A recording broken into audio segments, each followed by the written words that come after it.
Le retour.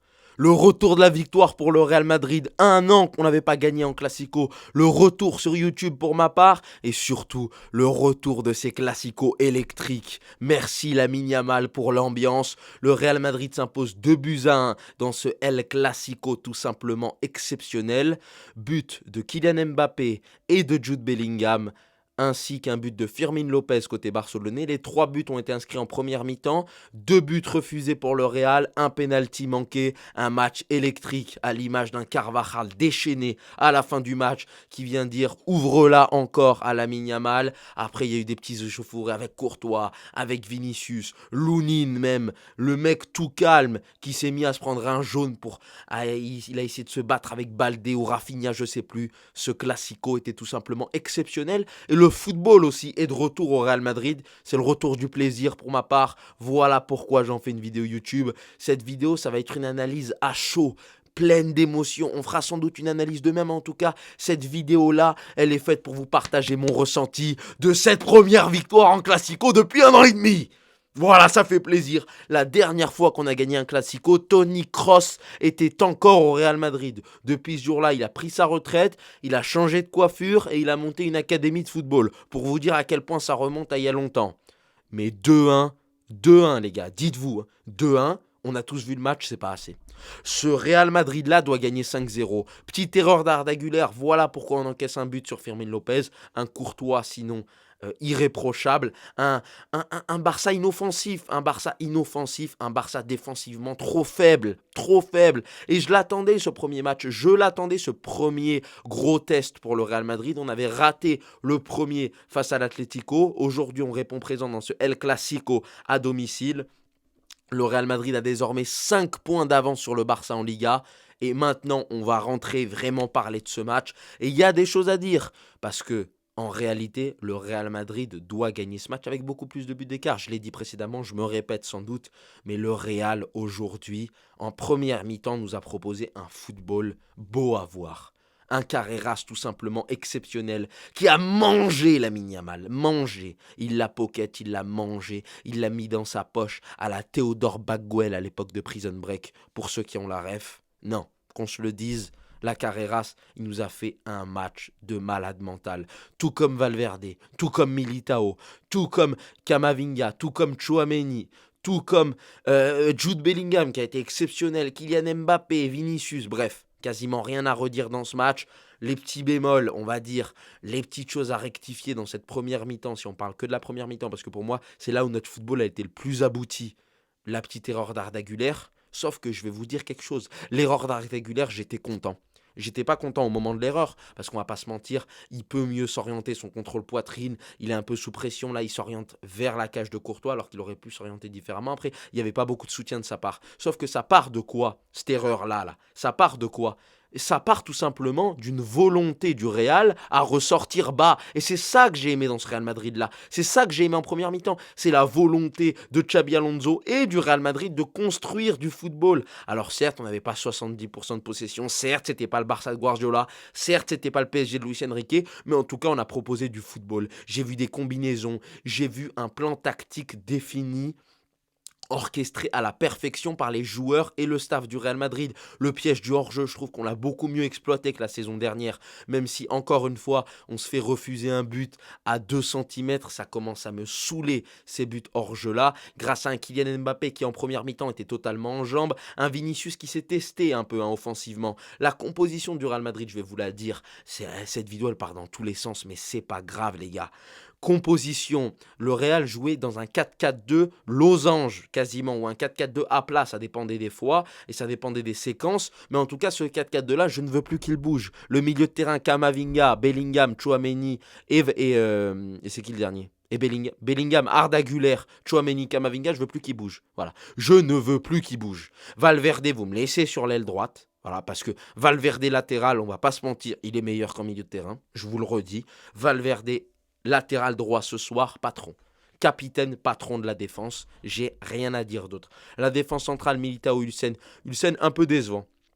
c'est peut-être de ceux qui a été le moins en vue, avec peut-être un Arda Güler qui a malheureusement causé cette erreur, mais sinon il était plutôt sur un bon match. Arda Güler, c'est les deux où tu te dis, ah, c'est peut-être les deux qui ont été le moins, hein, sur les titulaires, je parle, parce que la French Touch, comme j'ai envie de l'appeler, Kamavinga Chouameni, elle a fait un match, Kamavinga Chouameni, exceptionnel. Chouameni, son match de la première à la 90e, c'est magnifique. Kamavinga, il nous a fait du Kamavinga, comme l'a dit Omar dans la vidéo. Quand il est comme ça, c'est exceptionnel. Voilà. Vinicius et Kylian Mbappé, c'est peut-être le premier match où Vinicius et Kylian Mbappé, je me dis pourquoi pas. Je me dis pourquoi pas. C'est peut-être un déclic. Moi, je pense que ça va être un déclic pour le Real cette saison, cette victoire en Classico. Et c'est peut-être un déclic sur le système que veut imposer Xabi Alonso au Real. Et c'est peut-être un déclic pour aussi le fait que Vinicius et Mbappé peuvent jouer ensemble. Voilà, vous le savez, ça fait un an que je vous le dis sur TikTok et que j'ai commencé à vous le dire sur YouTube. Vinicius Mbappé, moi, je n'y croyais pas. Et bien, ce match-là, c'est l'espoir. L'espoir d'un futur meilleur pour le Real Madrid. L'espoir d'une saison à prendre du plaisir devant ce Real Madrid-là.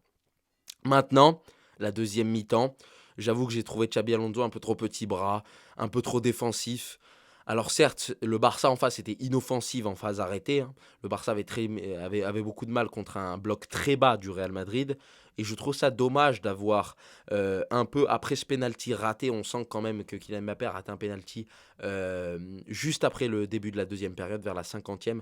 Un penalty totalement mérité. D'ailleurs, les Barcelonais ne pourront pas chialer par rapport à l'arbitrage comme ils le font à chaque Classico. Puisque là, pour moi, il y a un péno qui n'est pas sifflé à la 3e minute. Une faute de Lamine Yamal sur Vinicius. Vinicius est en possession du ballon, il arme sa frappe, Lamine Yamal met son pied devant alors qu'il ne touche pas le ballon. L'arbitre a finalement décidé de ne pas accorder un penalty qu'il avait sifflé. La VAR du coup a retoqué ça et l'arbitre a annulé le penalty. On a un hors-jeu à 5 cm, on a un autre penalty sifflé, il y a totalement penalty. Eric Garcia lève la main, c'est une main qui n'est pas au sol, donc qui a main bien évidemment. Et c'est tout. C'est tout. Et puis si on me dit qu'il y a eu trop de fautes, moi je suis pas d'accord. C'était un classico disputé, c'était un classico électrique comme on vous l'a dit. C'est même parti un peu en couille à la fin du match. Moi personnellement, ça me dérange pas. Cette ambiance des classicos là, j'aime bien. Et puis quand il y a un Barcelonais qui parle pendant 2 semaines de parler comment il va humilier le Real Madrid, c'est normal qu'il ait cet accueil là. Voilà. Quand même les touristes, parce que pendant un classico, je vous le redis au Bernabéu, il y a que des touristes. Quand même les touristes sifflent et que Carvajal, ton coéquipier en sélection à la fin, vient de dire, hein, tu devrais mieux la fermer. Moi j'aime bien. Voilà, moi je vous le dis, j'aime bien. Mais sinon, non. Franchement, ce classico, les gars, qu'on se le dise. Là, je vais parler individuellement. Bellingham. Bellingham, quand il est comme ça, et là, depuis 2 3 matchs, Bellingham, attention. Attention à Bellingham, je vous le dis. Parce que ça devient très sérieux ce que me fait le Jude.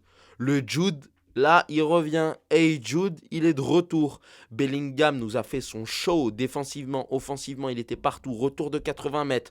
La passe décisive qui nous sort sur le but de Kylian Mbappé, c'est tout simplement exceptionnel. La passe décisive de Jude Bellingham en première mi-temps, c'est tout simplement exceptionnel. En deuxième, pour le deuxième but, surtout en première mi-temps, le deuxième but, c'est Bellingham qui marque. Pourquoi? Parce qu'il est toujours là au bon endroit, parce qu'il est toujours là au bon moment, parce que c'est le Jude instinct, c'est le Jude Bellingham qu'on avait vu il y a 2 ans sous Carlo Ancelotti. Jude Bellingham, encore une fois, contre la Juve décisif, là doublement décisif, Jude Bellingham revient très bien. Et bizarrement, le Real Madrid revient à un très bon niveau. Plus de luxation d'épaule, plus d'histoire de blessure. On avait perdu Jude Bellingham depuis un an, et là il est de retour. De retour comme qui d'autre? Comme un Vinicius qu'on a aimé. Vinicius en première mi-temps, il a raté quelques passes, et après ça, ça a été un festival. Crochet sur Koundé. Koundé aujourd'hui, il a fait un match de guardia civil. Il a fait un match de policier espagnol. C'est-à-dire qu'un policier espagnol à la retraite, clairement. Parce que là, il ne pouvait pas arrêter le petit Vinicius. Le petit Vinicius qui l'a mangé pendant tout le match.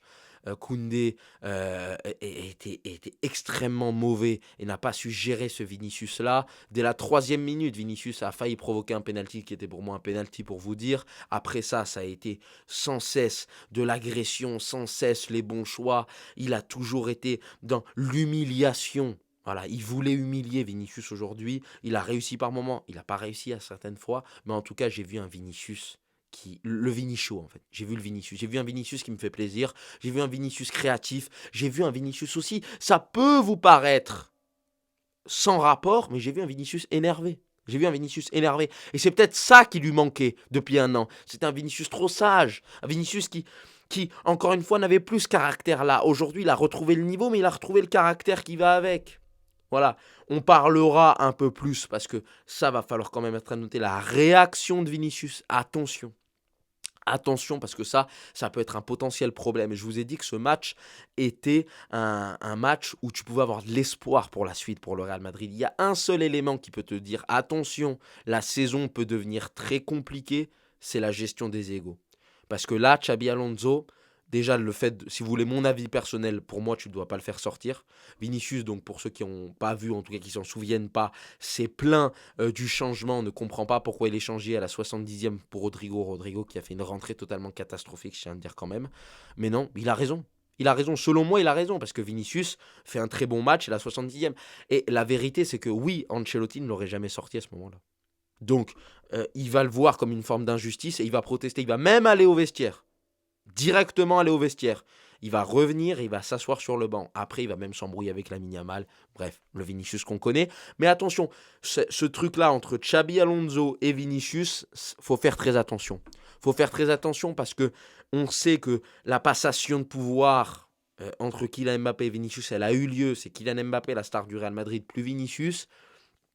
Il vivait bien ça jusqu'à maintenant parce qu'il était nul, donc on pouvait pas avoir ce genre de problème parce que Vinicius n'avait pas le droit de se plaindre quand il sortait parce qu'il était mauvais. Aujourd'hui, il a le droit de se plaindre parce qu'il est bon. Et ça va être des problèmes. Parce que si tu as 3-4 joueurs que tu peux pas faire sortir parce qu'ils sont tous bons dans des matchs comme ça, peu importe, hein, vous allez me dire, il y en a qui vont me dire, non mais il faut qu'ils comprennent pour l'équipe. Non, c'est un classico, tu es un joueur qui a été prétendant au Ballon d'Or, tu es Vinicius, tu fais un bon match, tu n'acceptes pas d'être sorti à la 70e. Et c'est tout à fait normal. Comme Kylian Mbappé, alors que je trouve que Kylian Mbappé était un peu moins en vue, un peu plus dans le dur en deuxième mi-temps. Même lui, je comprends qu'il ne veuille pas sortir. Comme Bellingham, je comprends qu'il ne veuille pas sortir. Et ça peut porter préjudice au Real Madrid et à Xabi Alonso, parce que cet équilibre-là qu'on avait avec Carlo Ancelotti, peut-être qu'on ne l'aura pas forcément. Même Carvajal, j'ai vu des réactions quand Valverde se blesse, en tout cas on pense que Valverde se blesse et que Xabi Alonso va faire rentrer Carvajal. Valverde au final dit je peux rester sur le terrain. La réaction de Carvajal aussi, c'est des réactions ça que je voyais pas avec que je voyais pas avec Ancelotti. Et même si on veut aller plus loin, le problème c'est quoi? C'est que Rodrigo veut pas jouer à droite. Pour moi, le problème, c'est Rodrigo. Parce que clairement, Brahim Diaz, il a rien à foutre sur le terrain dans ce Classico. Normalement, le changement que tu fais, c'est Arda Güler pour Rodrigo. Et tu laisses Vinicius sur le terrain. Pour moi, en tout cas, c'est ce que Xabi Alonso aurait pu et aurait dû faire. Sauf que Rodrigo veut pas jouer à droite. Du coup, tu es obligé de le faire rentrer à gauche. Et bien, si tu es obligé de le faire rentrer à gauche, tu le fais pas rentrer dans un match où Vinicius est bon pendant le Classico. Voilà. Et il faut qu'il accepte ça, Rodrigo. Voilà. Sinon, franchement, Militao, très impressionnant. Voilà, je ne sais pas pourquoi, je vous le dis comme ça, mais Militao, très impressionnant. Et un petit message quand même. Fin de vidéo, là. Kylian Mbappé. Parce qu'on va en parler de Kylian. On va en parler. Kylian Mbappé, il doit mettre 5 buts dans ce match. Il a été trop gentil. Kylian a été trop gentil. Un Kylian Mbappé méchant, énervé, il explose ce Barça. Parce que ce Barça, il est mauvais. Qu'on se le dise, ce Barça, il est mauvais. Il y a des bons joueurs, mais le Barça en lui-même est mauvais. Hansi Flick, son système est mauvais. Le piège du hors-jeu, c'est mauvais. Tu peux pas faire ça contre le Real. Et pourtant, on les punit pas encore. J'attends cette saison une victoire en Classico avec 3, 4, 5 buts d'écart. Parce qu'aujourd'hui, tu peux le faire. Si tu rates pas de penalty, si ton hors-jeu... Avec des si on peut refaire le monde, il n'y a pas de problème. Hein. Mais si il y a un peu plus de réussite côté Real Madrid, il y a 4 buts d'écart dans ce match. Sans problème, sans problème. Le 2-1 est très gentil pour le Barça. Et 2-1 aussi, ça t'offre la possibilité, sur une main, sur une frappe venue d'ailleurs, sur un but de fou, et ben de te prendre une égalisation. Et c'est pas bon. Et c'est pas bon, ça. Donc, il faut, encore une fois, capitaliser sur ça. Il faut être plus méchant, plus tueur devant la cage. Parce que c'est pas possible de rater autant, les gars. C'est pas possible. En tout cas, pas dans un classico, avec autant d'enjeux. Parce que oui, aujourd'hui, le Real a 5 points d'avance. 27 points pour le Real, 22 points pour le Barça qui est deuxième. Le Real, aujourd'hui, le seul point noir de la saison, c'est la défaite contre l'Atlético 5-2. Et moi, là où je suis content aussi, c'est ce que je vous disais en début de vidéo, c'est que pour moi, ça va être un déclic. Cette victoire, c'est de l'espoir, c'est de l'espoir. C'est quelque chose de se dire, pourquoi pas? Et si le Real Madrid joue comme il a joué en première mi-temps, moins en deuxième, mais plus en première mi-temps, avec les mêmes intentions, le système de pressing, la justesse technique que j'ai vue et la qualité individuelle des joueurs qu'on a vus, le Real Madrid peut prétendre à une potentielle Ligue des Champions, peut prétendre à être au niveau du PSG, du Bayern, d'Arsenal, qui aujourd'hui sont les trois locomotives qui sont vraiment au-dessus dans le football européen. Pour moi, c'est les trois. Donc tu as le Bayern, l'Arsenal et le Paris Saint-Germain. Le Real Madrid peut intégrer ce Big Four, entre guillemets, que le Barça a quitté maintenant depuis ce début de saison, parce qu'ils ont un niveau qui décline, ça faut pas l'oublier aussi, c'est pas un grand Barça que tu as affronté ce soir, mais ça fait plaisir à un an quand même sans victoire. En tout cas, si le Real Madrid veut retrouver les sommets, ça passe par beaucoup plus de sérieux, comme je l'ai vu en première mi-temps. Parce que quand le Real Madrid veut, là, ils nous l'ont prouvé. Ils nous l'ont prouvé, donc il ne faut pas nous décevoir. Quand le Real Madrid veut, il peut jouer au football. Quand les joueurs veulent, ils peuvent jouer au football. Donc, encore une fois, je suis content de ce que j'ai vu. J'attendais, après la victoire, ou dans un match dégueulasse contre la Juve, de voir ce que le Real Madrid propose. Et ce qu'il propose, c'est un peu un Real qu'on a déjà vu les saisons dernières. C'est-à-dire un Real qui, par ses individualités et par quelques combinaisons pas mal, peut faire la différence et qui a une solidité défensive qu'on a vu aujourd'hui, surtout en deuxième mi-temps. Ce Real-là, déjà, c'est un peu plus cohérent que ce qu'on avait la saison dernière. Mais si on peut, en plus de ça, améliorer le jeu, alors là, Xabi Alonso, chapeau.